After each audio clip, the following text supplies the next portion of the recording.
to Ms. M. Lindam, who presided over this function. A very good evening to all who are present here in this gathering.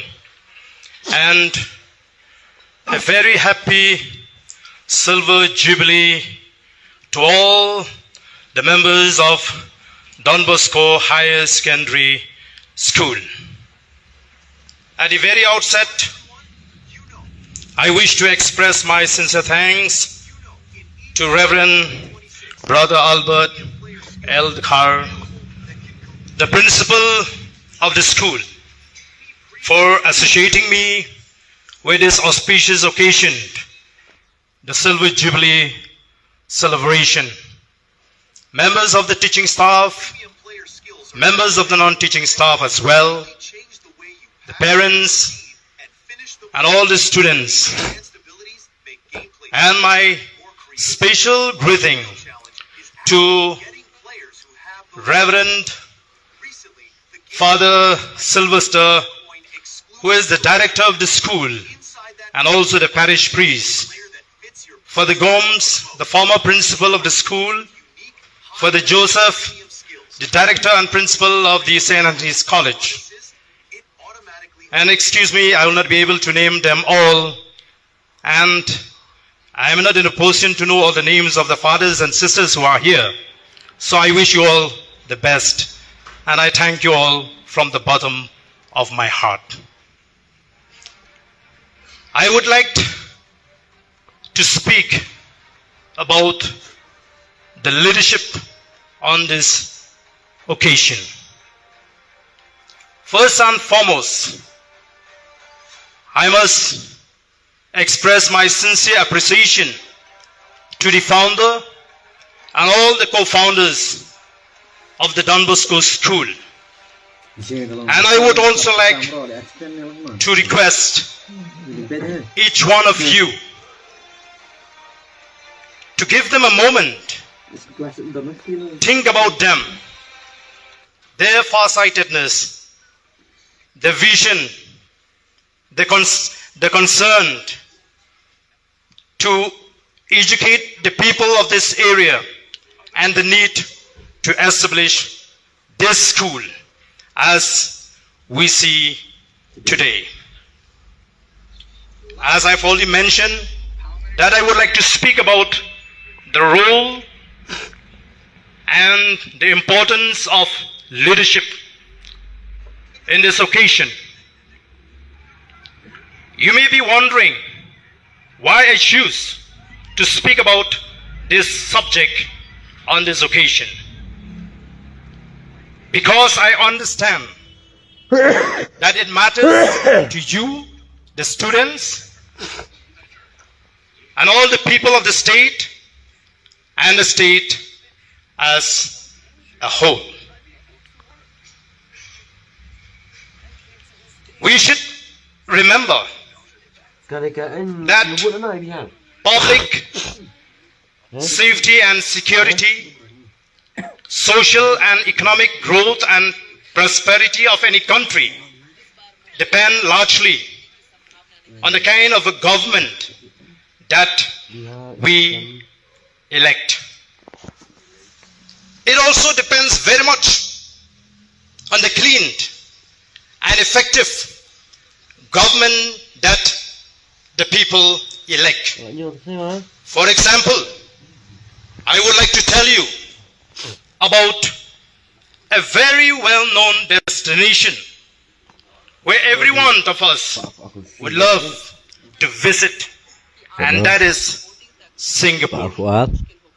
Singapore is a very small and tiny independent country with 736 square kilometers only.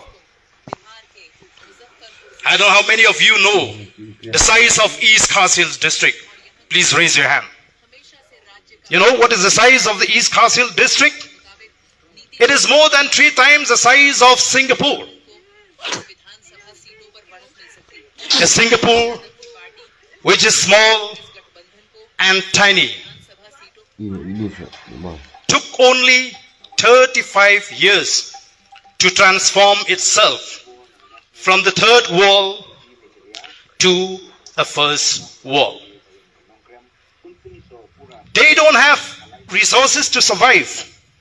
Besides other problem that they have to encounter as a new city-state. The only reason that makes Singapore to be successful within the time span of 35 years is only a cleaned, effective and responsible government that the people have elected. Look at our Meghalaya. What do you see? There is no future for the state. And I'm sure you will be all disappointed and you'll be more furious when you come to know that Meghalaya is blessed and bestowed with huge natural resources, mineral resources and water resources. But what do we have? Meghalaya as it is today is one of the poorest states in the country and the poorest in the northeastern states.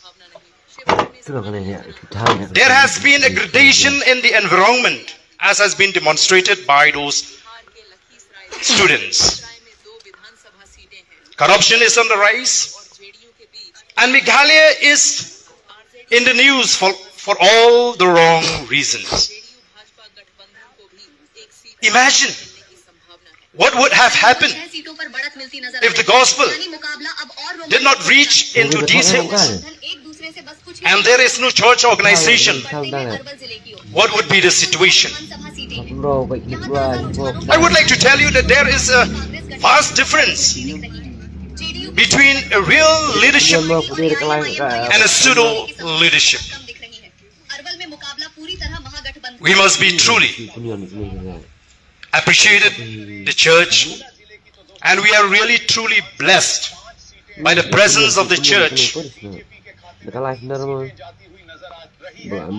which provide us a kind of leadership and also shouldered the responsibility in the field of education and healthcare, besides their spiritual works and activities.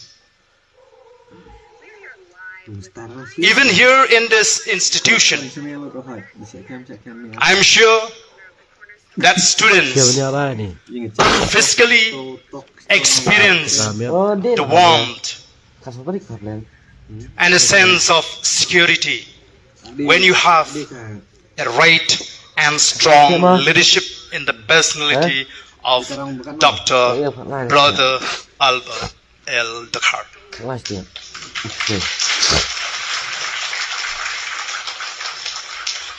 The last but not the least, I don't want to speak long because I know that most of the students in the last part of the program, they would not like to listen to speeches.